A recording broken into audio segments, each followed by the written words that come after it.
হরে কৃষ্ণ। আগামী 22শে ফাল্গুন 1430 ও ইংরেজি 6 মার্চ 2024 বুধবার একাদশী বিজয়া অনুষ্ঠিত হবে। এই একাদশী বিজয়ার সম্বন্ধে আমি এই অডিওতে আলোচনা করব। আপনারা মন প্রাণ দিয়ে শ্রবণ করবেন। এই একাদশী দুটো মতে অনুষ্ঠিত হবে, একটি হচ্ছে গোস্বামী মত, একটি হচ্ছে নিম্বার্ক সম্প্রদায় মত। গোস্বামী মতে এই একাদশীর অনুষ্ঠিত হবে 1430 22শে ফাল্গুন, ওই ইংরেজি 2024-এর 6 মার্চ বুধবার। এটি হচ্ছে গোস্বামী মতে। এবং নিম্বার্ক সম্প্রদায় মতে অনুষ্ঠিত হবে ঠিক তার পরের দিন 23শে ফাল্গুন ও ইংরেজি 7ই মার্চ বৃহস্পতিবার। তাহলে একটি অনুষ্ঠিত হবে গোস্বামী মতে, একটি অনুষ্ঠিত হবে নিম্বার্ক সম্প্রদায় মতে। এবার এই দুই দিনের একাদশীর পর যে পারণ অনুষ্ঠিত হয়, সেই পারণের দিনটি আমি বলছি। গোস্বামী মতে পারণ হবে তার পরের দিন বৃহস্পতিবার পূর্বাহ্ন ঘন্টা 9:52 মধ্যে, এবং নিম্বার্ক সম্প্রদায় মতে এই পারণ অনুষ্ঠিত হবে পরের দিন শুক্রবার সকাল 9:52 মধ্যে, অর্থাৎ পূর্বাহ্ন 9:52 মধ্যে। তাহলে প্রথমেই আমি জানিয়ে দিলাম বিজয়া একাদশীর সময় ও পারণের সময়। এবার আমি পাঠ করব এই বিজয়া একাদশীতে একাদশীর যে সংকল্প মন্ত্র, সেই মন্ত্রটি পাঠ করব। আপনারা একাদশীর আগের দিন রাত্রে এই সংকল্প মন্ত্রটি পাঠ করে একাদশী করবার সংকল্প গ্রহণ করবেন। একাদশাং নিরাহারো স্থিতা ওহম অপরেহ হনি ভক্ষামি পুণ্ডরীকাক্ষ শরণং মে ভাবাচ্যুত। এই মন্ত্রটি হলো একাদশী সংকল্প মন্ত্র। এবার একাদশীর দিন যে একাদশী ব্রত মাহাত্ম্য পাঠ করতে হয়, যে একাদশী সেই একাদশীর যে ব্রত মাহাত্ম্য পাঠ করতে হয়, আমি এই একাদশী যে বিজয়া, এই বিজয়া একাদশীর ব্রত মাহাত্ম্যটি পাঠ করব।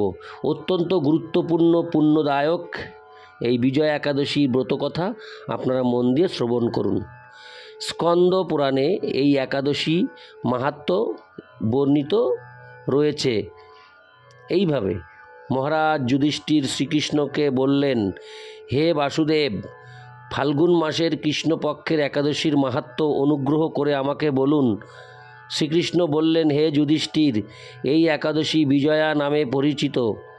এই একাদশী সম্পর্কে একসময় দেবর্ষি নারদ স্বয়ম্ভু ব্রহ্মাকে জিজ্ঞাসা করেছিলেন।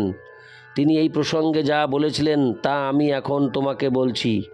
এই পবিত্র পাপ ও বিনাশকারী ব্রত মানুষকে জয়দান করে বলে বিজয়া নামে প্রসিদ্ধ। পুরাকালে শ্রীরামচন্দ্র 14 বছরের জন্য বনে গিয়েছিলেন। সীতা ও লক্ষ্মণের সঙ্গে তিনি পঞ্চবটী বনে বাস করতেন। সেই সময় লঙ্কাপতি রাবণ দেবী সীতাকে হরণ করে। সীতার অনুসন্ধানে রামচন্দ্র চতুর্দিক ভ্রমণ করতে থাকেন। তখন মৃতপ্রায় জটায়ুর সাথে তার সাক্ষাৎ হয়। জটায়ু রাবণের সীতাহরণের সমস্ত বৃত্তান্ত রামচন্দ্রকে জানিয়ে মৃত্যুবরণ করে।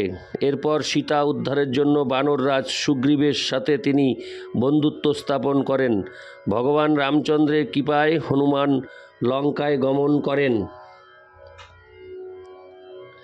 সেখানে অশোক বনে সীতা দেবীকে দর্শন করে শ্রীরাম প্রদত্ত অঙ্গুরীয় অর্থাৎ আংটি তাকে অর্পণ করেন। ফিরে এসে শ্রীরামচন্দ্রের কাছে লঙ্কার সমস্ত ঘটনার কথা ব্যক্ত করেন। হনুমানের কথা শুনে রামচন্দ্র সুগ্রীবের পরামর্শে সমুদ্র তীরে যান। সেই দুস্তর সমুদ্র দেখে তিনি লক্ষ্মণকে বললেন, হে লক্ষ্মণ, কীভাবে এই অগাধ সমুদ্র পার হওয়া যায় তার কোনো উপায় খুঁজে পাচ্ছি না। উত্তরে লক্ষ্মণ বললেন, হে পুরুষোত্তম, সর্বজ্ঞাতা আদিদেব আপনি, আপনাকে আমি কি উপদেশ দেব? তবে বগদালভ্য নামে এক হরে কৃষ্ণ বগদালভ্য নামে এক মুনি এই দ্বীপে বাস করেন। এখান থেকে 4 মাইল দূরে তার আশ্রম। হে রাঘব, আপনি সেই প্রাচীন ঋষি শ্রেষ্ঠকে এর উপায় জিজ্ঞাসা করুন। লক্ষ্মণের মনোরম কথা শুনে তারা সেই মহামুনির আশ্রমে উপনীত হলেন। ভগবান রামচন্দ্র ভক্তরাজ সেই মুনিকে প্রণাম করলেন। মুনিবর রামচন্দ্রকে পুরাণ পুরুষ বলে জানতে পারলেন। আনন্দ ভরে জিজ্ঞাসা করলেন, হে রামচন্দ্র, কী কারণে আপনি আমার কাছে এসেছেন তা কৃপা করে বলুন। শ্রীরামচন্দ্র বললেন, হে মুনিবর, আপনার কৃপায় সৈন্যসহ আমি এই সমুদ্র তীরে উপস্থিত হয়েছি। রাক্ষস রাজের লঙ্কা বিজয় করাই আমাদের প্রধান উদ্দেশ্য। যাতে এই ভয়ঙ্কর সমুদ্র উত্তীর্ণ হতে পারি তার উপায় জানবার জন্য আমরা আপনার কৃপা প্রার্থনা করি। মুনিবর প্রসন্ন চিত্তে পদ্মলোচন ভগবান শ্রীরামচন্দ্রকে বললেন, হে রাম, আপনার অভীষ্ট সিদ্ধির জন্য যে শ্রেষ্ঠ ব্রত করণীয় আমি তা বলছি। ফাল্গুন মাসের কৃষ্ণপক্ষের বিজয়া নামক একাদশী ব্রত পালনে আপনি নিশ্চয়ই সৈন্যসহ সমুদ্র পার হতে পারবেন। এই ব্রতের বিধি শ্রবণ করুন।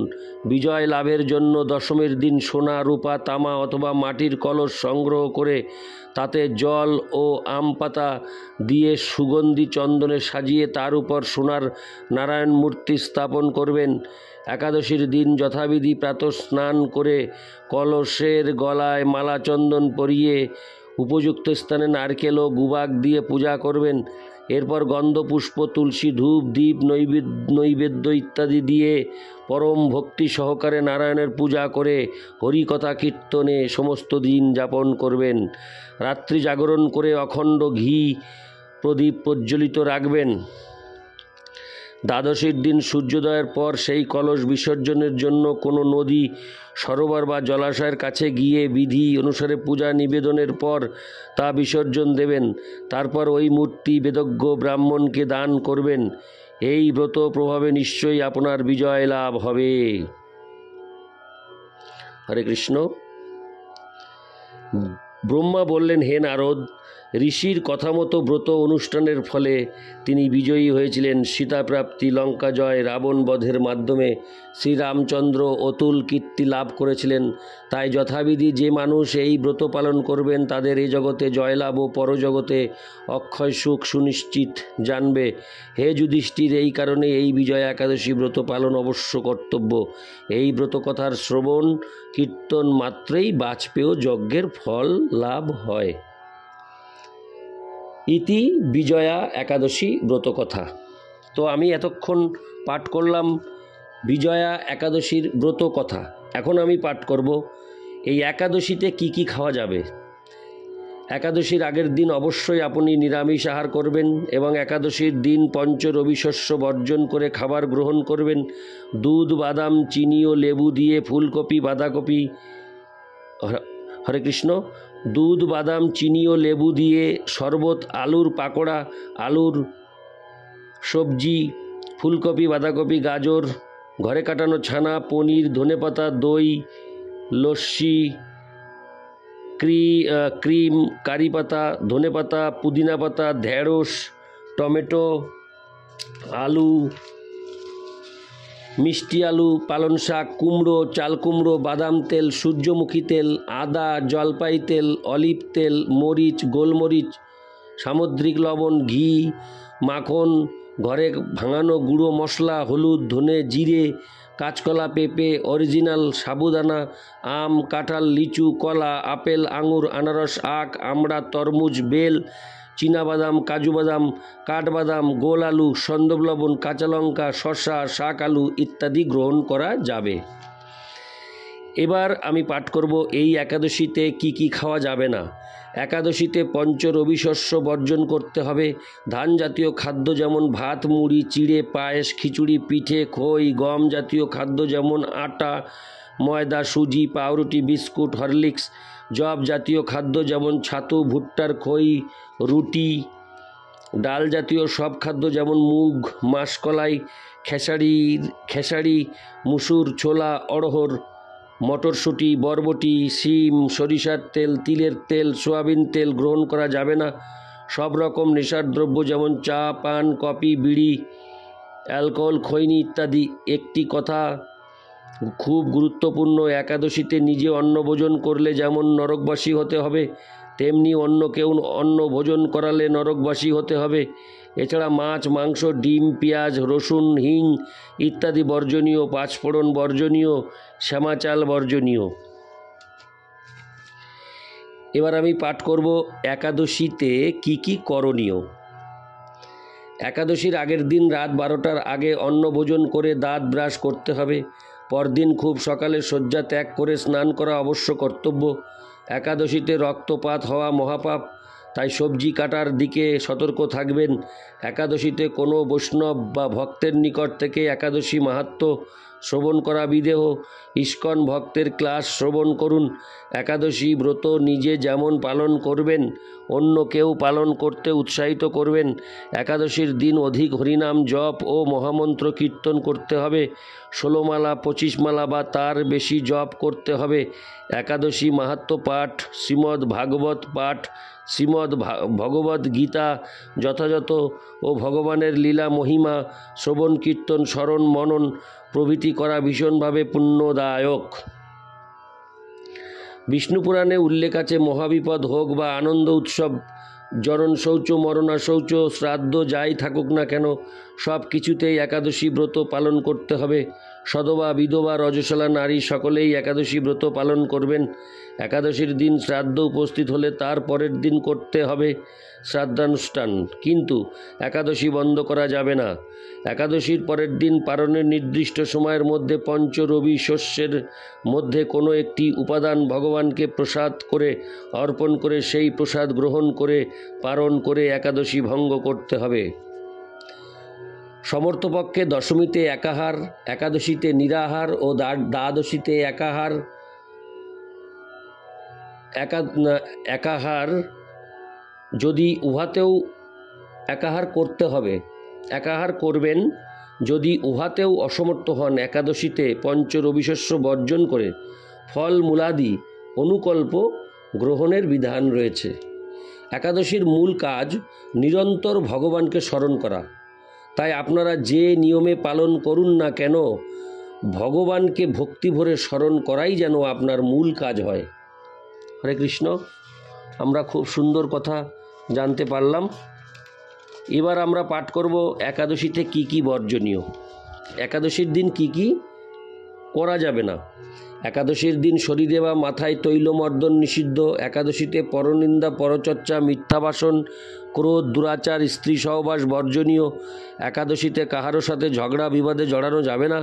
মনকে ভগবানের পদেই সর্বক্ষণ স্থিত রাখতে হবে।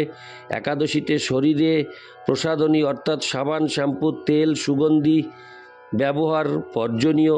সব রকমের ক্ষৌর কার্য অর্থাৎ দাড়ি গোপ কামানো, চুল কাটা, নখ কাটা বর্জনীয়।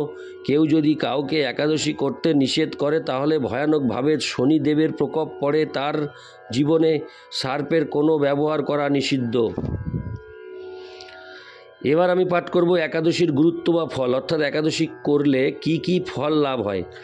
একাদশী পালন করলে সর্বপ্রকার পাপ বিনষ্ট হয়, সর্ব সৌভাগ্য ও শ্রীকৃষ্ণের প্রীতিবিধান হয়।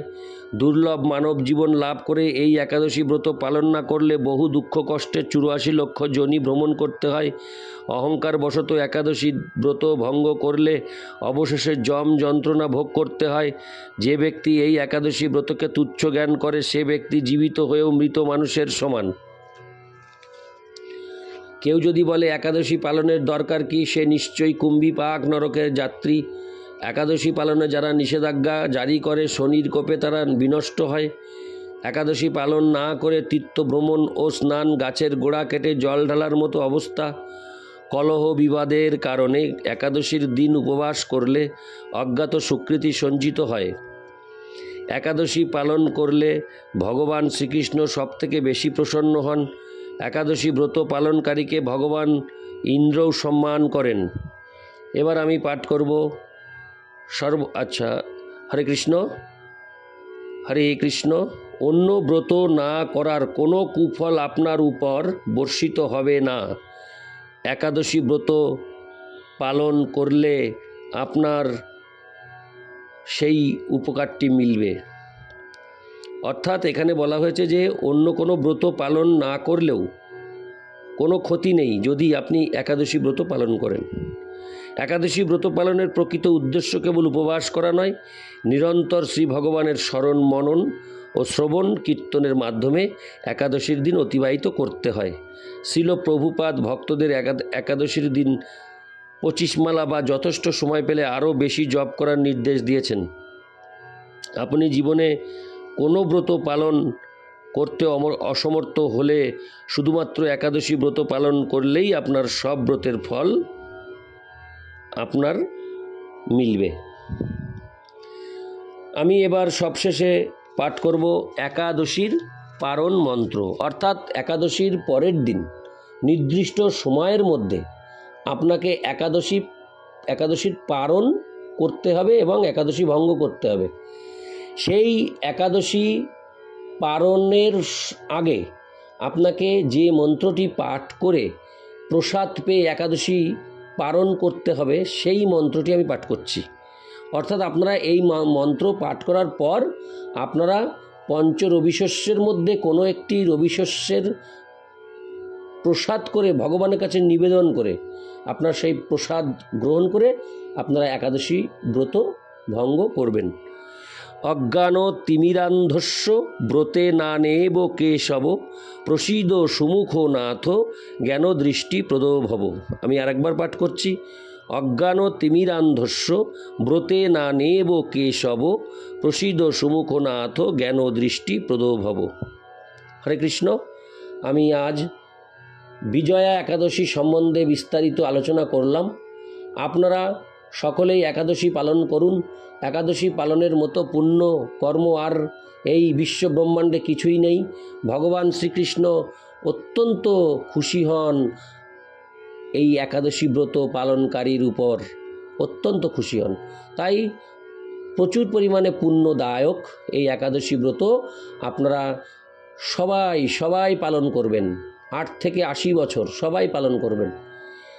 আর পরিশেষে আমি একটি অনুরোধ জানাবো যে আমার এই অডিওটি, এই বিজয়া একাদশীর যে অডিওটি আমি পোস্ট করলাম, আপনারা সবাই এটি প্রথম থেকে শেষ পর্যন্ত শ্রবণ করবেন। আর শ্রবণ করার পর যদি আপনাদের বিন্দু মাত্র উপকার হয় বলে মনে হয়, আপনারা অবশ্যই এই অডিওটিতে লাইক, কমেন্টস ও শেয়ার করে আপনারা অন্যকেও শোনার উপযোগী করে তুলবেন। এটুকুই আপনাদের কাছে আমার প্রার্থনা। এবং আমার এই ইউটিউব যে চ্যানেলটি অমৃত গ্রন্থ, এই অমৃত গ্রন্থে আমি গীতা পাঠ সমাপ্তি করার পর শ্রী চৈতন্য চৈতামৃত পাঠ শুরু করেছি। আপনারা সেগুলিও শ্রবণ করবেন এবং এই অমৃত গ্রন্থ চ্যানেলটিকে সাবস্ক্রাইব করে রাখবেন, যাতে সকল অডিও পোস্ট করার সাথে সাথে আপনাদের কাছে অতি দ্রুত পৌঁছে যেতে পারে। হরে কৃষ্ণ হরে কৃষ্ণ কৃষ্ণ কৃষ্ণ হরে হরে, হরে রাম রাম রাম হরে হরে। জয় রাধে, রাধেশ্যাম।